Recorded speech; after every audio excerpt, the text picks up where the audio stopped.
नमस्कार दोस्तों और मेरे प्यारे बच्चों, कैसे हैं आप सब। एक बार फिर से स्वागत है आपका संज्ञान चैनल में।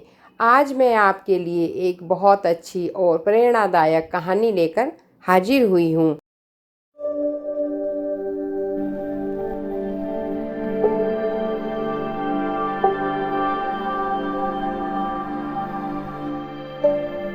बात उस समय की है जब लोग अपने बच्चों को शिक्षा ग्रहण करने के लिए गुरुकुल में भेजते थे।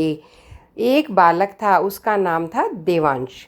बालक जब 5 वर्ष का हुआ, उसके पिताजी ने उसे शिक्षा ग्रहण करने के लिए गुरुकुल में भेजा और वहाँ पर गुरुजी ने उसको सभी बच्चों की तरह बहुत ध्यान से पढ़ाया। लेकिन उस बालक को कुछ भी समझ में नहीं आता था। गुरुजी ने हर कोशिश की लेकिन उसे कुछ समझ में आया ही नहीं। आश्रम में रहने वाले सभी बच्चे उसे मंदबुद्धि कहकर चिढ़ाने लगे। इसी तरह धीरे धीरे 5 वर्ष बीत गए।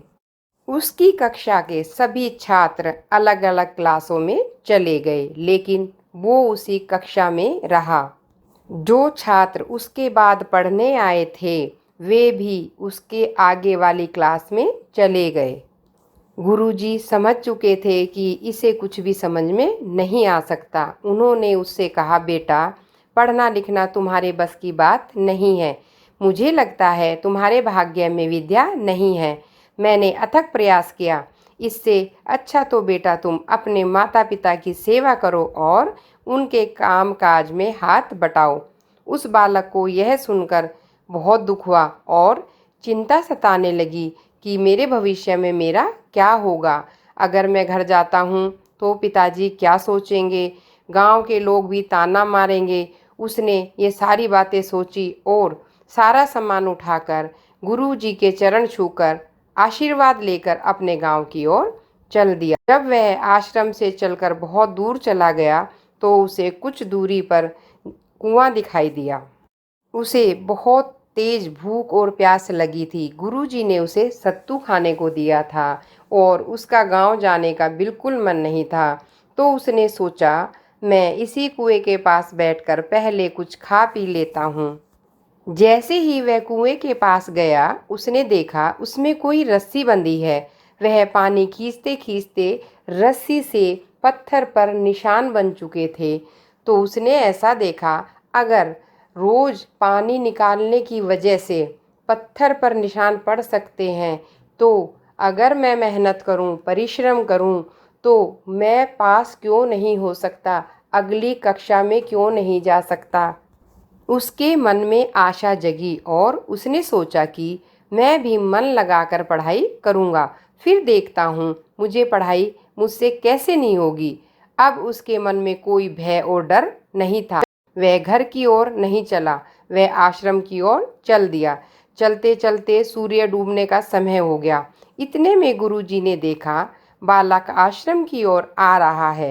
गुरुजी ने सोचा शायद उसका कुछ सामान यहाँ रह गया होगा, उसे लेने आया होगा। गुरुजी ने पूछा, तुम यहाँ क्यों आए हो, क्या तुम्हारा कोई सामान यहाँ रह गया है।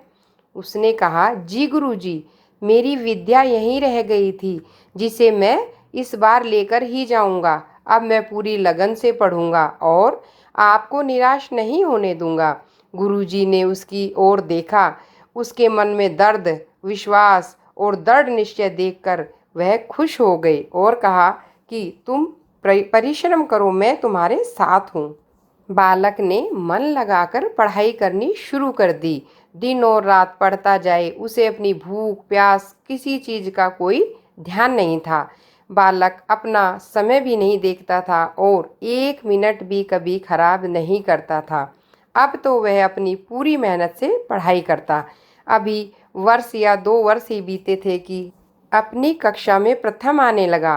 गुरुजी ने और अन्य शिष्यों ने यह देखा तो आश्चर्यचकित रह गए। बालक अपने दिन रात की मेहनत करके शिक्षा ग्रहण की और गुरु का आशीर्वाद लेकर अपने घर आ गया।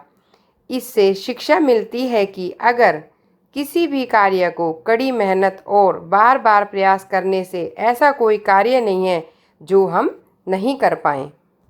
आशा करती हूँ कि आपको ये कहानी अवश्य पसंद आई होगी। अगर आपके दोस्त या आप में किसी में ऐसा बदलाव आया है तो आप मुझे कमेंट बॉक्स में लिखकर अवश्य बताएं।